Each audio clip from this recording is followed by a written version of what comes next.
Cell membrane forms the boundary between the inside of the cell and the outside of the cell. Next up is the cytosol. It is a gel-like fluid where organelles are suspended.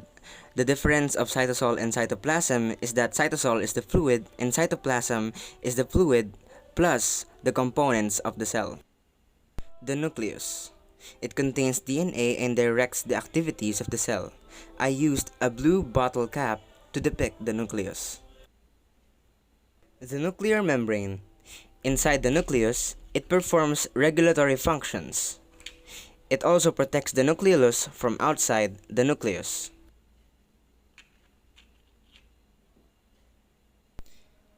The nucleolus. It is in the middle of the nucleus. I used a flattened marble to depict the nucleolus. Ribosomes are made here. And to commemorate indigenous materials from Santa Rosa, I have wires, actually two of them, to depict the rough and smooth endoplasmic reticulum. They are interconnected channels that allows ribosomes and proteins to be transported around the nucleus and the cell. And speaking of transportation, syempre, kailangan may packaging center din. Ito ang Golgi complex. They are responsible for the packaging and containment of particles na kailangan ilabas at ipasok sa cell. So as you can see, I used two black wires to depict their not interconnectedness.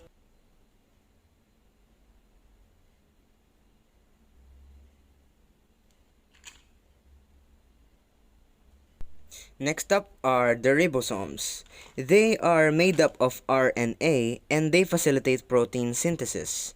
They are usually suspended and scattered all throughout the cytoplasm, and there's lots of them around the endoplasmic reticulum.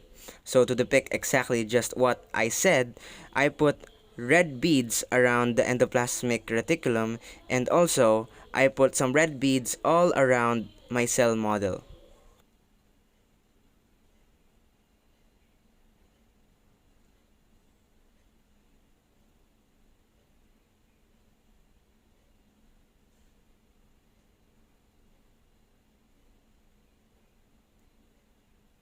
Next up, we have the mitochondria. They are the powerhouse of the cell.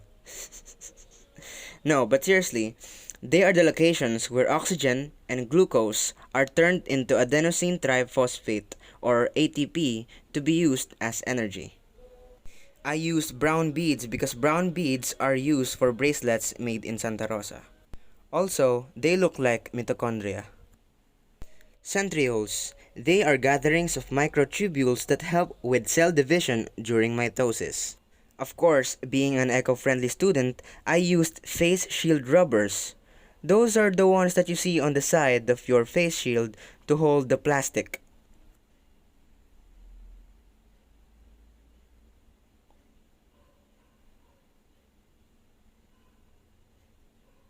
Next up, the cytoskeleton.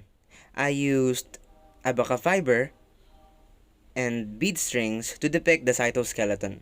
They may look small, but they are very essential to the daily activities of the cell. They help maintain the shape of the cell and sometimes help transportation inside the cell. Also, Santa Rosa is known for its artwork made out of abaca fiber. Bead strings are also indigenous in Santa Rosa.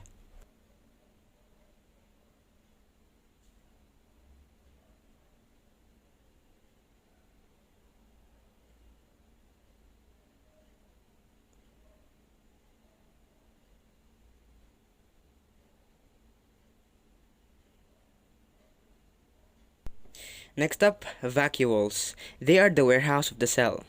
They are usually made out of gas or liquid. I used Zonrock's bottle cap. And finally, vesicles. There are a lot of vesicles, but they are very simple parts of the cell. Vesicles are vehicles of the cell. And of course, since there are many kinds of vesicles inside the cell, I used different materials to depict some of them. The red pins depict lysosomes, and the green pins depict peroxisomes.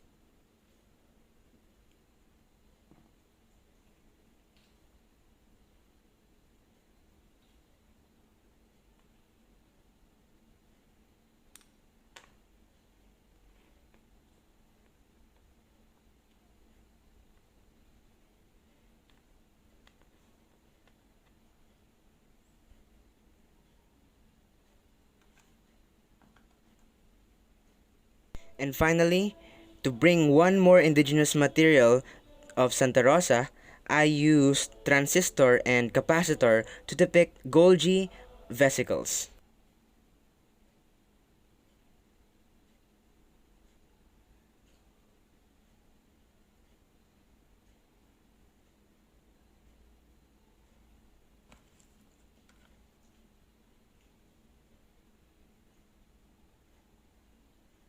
And one more additional indigenous material of Santa Rosa, they are usually the covers of switches made in Santa Rosa. And in my cell model, they are being used to depict secretory vesicles. And there you have it. This is my cell model made from materials indigenous to Santa Rosa. Oh, and of course, we need to cover the cell. That is the cilia. Thank you.